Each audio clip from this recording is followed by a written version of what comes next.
Hi, and welcome back to the Law Office of Hieu's YouTube channel. Today's topic is essential for anyone facing a DUI in California: how to prepare for a DMV hearing. This hearing is crucial as it determines the fate of your driving privileges. Navigating a DMV hearing can be complex. With the right preparation, you can significantly improve your chances of a favorable outcome. Let's walk through the steps you need to take to effectively prepare for your DMV hearing. First thing you should do is mark the deadline for requesting a DMV hearing. Count 10 days from your arrest date and mark it as the deadline for initiating your DMV APS hearing. Step 2. At this juncture in time, you should decide on whether or not you want legal representation. Within these 10 days, you'll need to decide whether to hire an attorney or not. If you do, they'll handle the preparations for the DMV hearing.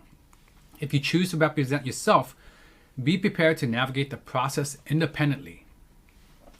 Step 3. Request a DMV hearing independently if you decide not to hire an attorney. If you decide to not hire an attorney, contact the driver safety office in your area to request a DMV hearing. The driver safety office, I'll leave a link to the different offices. However, if you're in Orange County, the only driver safety office is going to be the Orange Driver Safety. And you can give them a call and ask for a hearing. The hearing date is typically assigned within 90 days. The next step, which is step 4, is you review the police report. Once you've requested your DMV hearing, you'll receive and need to review the police report. Pay close attention to the reason for the stop, the blood alcohol content, and any available audio and video evidence. Step 5, which is the next one, is one of the most important ones, is send out subpoenas for additional evidence. If necessary, send subpoenas to gather additional evidence such as dashcam footage, such as you wouldn't trust an officer just because of what he puts in the police report. You want to compare it with what's in his dash cam and body camera as well. This can help you spot discrepancies between the police report and what actually happened. In case of a breath test, request the use and calibration logs of the device as well. Just as you wouldn't trust anyone if you just said, hey, this device is working, you want to see those. The next step is prepare your argument for the DMV hearing. Focus on critical points like the officer's reasonable suspicion to stop you, probable cause for arrest, and whether or not the BAC was over 08 at the time of driving. These things could be such as whether or not your tail light was really out. The next step you should do is reconsider legal representation. Given the complexities of DMV hearings and their potential impact in your life, evaluate whether hiring an attorney is in your best interest. The next step is scrutinize the police report details. Carefully examine the police report and compare it with any personal notes that you have, and also, more importantly, compare it with the video and audio that you got from the subpoena.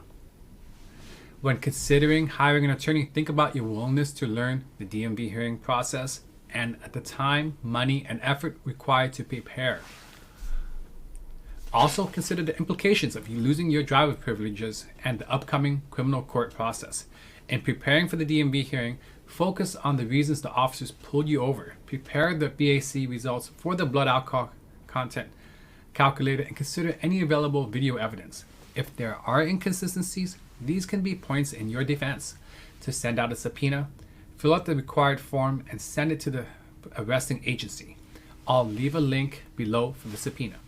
But first, contact the agency and speak with the subpoena clerk to understand the process and the fees involved. For example, if your arresting department was Anaheim Police Department, you would give the Anaheim Police Department a call and you would ask to talk with the subpoena clerk. And then you would ask them, hey, how much does it cost to get the audio video from this case for my DMV hearing? They'll let you know, like $150 or something like that. You fill out the subpoena, you fill out the check, and then you send it over. In summary, preparing for a DMV hearing after a DUI arrest involves a series of critical steps, from marking the deadline for requesting the hearing to scrutinizing the police report and subpoenaing additional evidence. The decision to hire legal representation is a significant one and should be made after careful consideration of the complexities involved. Thank you for watching. If you have questions, leave it in the comment below. If you don't want the world to see your dirty laundry, you're more than welcome to reach out to us at a make appointment button or give our office a call. For more legal insights and advice, don't forget to subscribe. And if you like this video, give us a thumbs up. If you have any questions or need assistance with your DMV hearing, reach out to us. Thank you for watching.